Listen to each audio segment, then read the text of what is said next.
Hi, I'm Tekoa de Silva with Contrary Investors Cafe. We're up in Toronto at the PDAC convention, and I'm here with Michael Schuss, President and CEO of Canadian International Minerals. Michael, how you doing? Very good. It's good to see you again. Yeah. Tell us a little bit about the story here of Canadian International. Well, I guess the last time we talked, we had Tony Mariano. It was at Cambridge conference. It was pretty busy. I saw that time. PDAC's one of the big show, we call it, and it never fails to exceed last year. So it's always a great place to get our story out.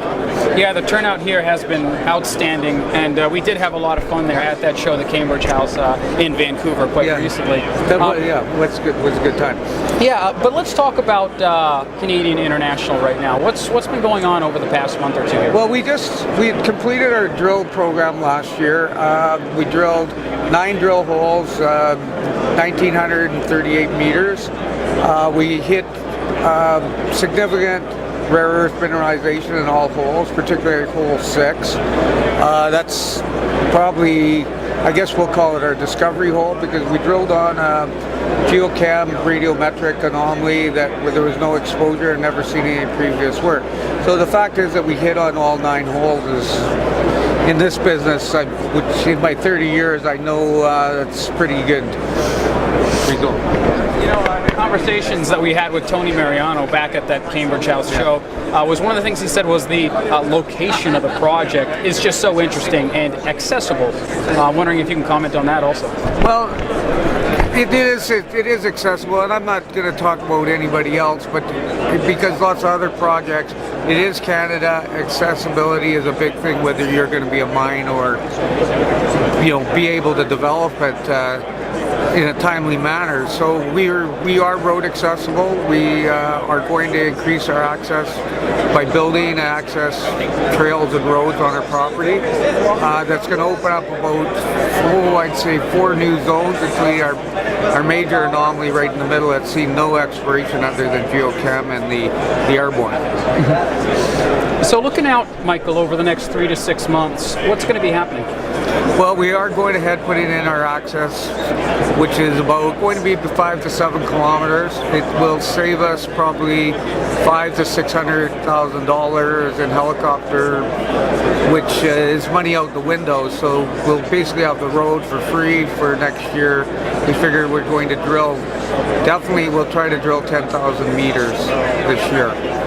It might be optimistic. It's really going to be weather dependent. We've had a lot of snow this year, and all of BC, actually all of Canada for that matter, but so it'll be weather dependent, but we will probably get the drill going June 1st, and I would expect no later than maybe early November to finish up.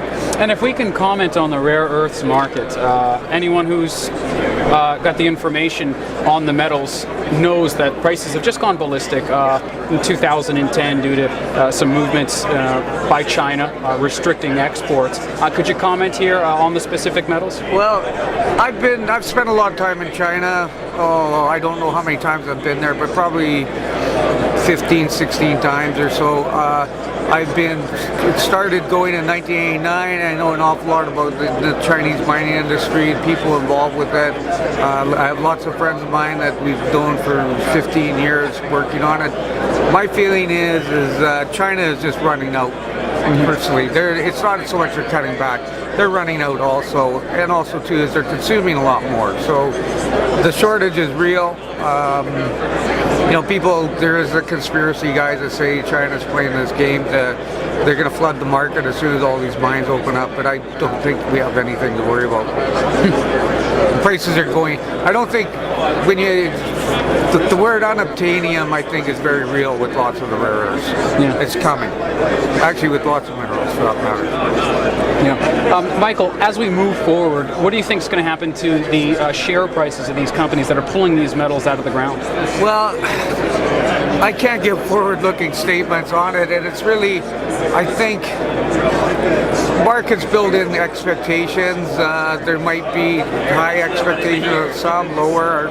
I would say our price of our stock, is not pricing in very much right now and in excess, but I guess the big question, are we in a bubble? No, I think we're really just getting started. Maybe some companies are in a bubble, but like I said, I think it's more important if companies start looking at if high-tech companies cannot get this material, what does Apple do when they can't get any tantalum or rare earths for their product? That's going to be the big story. That's not going to be the bubble of the juniors. On that topic of a bubble, the possibility of a bubble, do we see tremendous amounts of supply hitting the market of these metals? Because isn't that? I think the supply numbers that get bandied about are very optimistic. If you look at, I got 30 years on House Street. I've heard a million times guys are going to put a mine-in production in 2-3 years. Most of these guys have got such preliminary engineering studies and no environmental permits and everything. I'll believe it when I see it. I think the shortage of light rare earths is going to surprise a huge amount of the pundits. Well, Michael, in wrapping up, how can people watching at home find out more about Canadian International? Well, I guess we haven't got our website up there, but it's www.cdnintlminerals.com. Michael Schuss, President and CEO of Canadian International Minerals. Thank you so much. Yeah.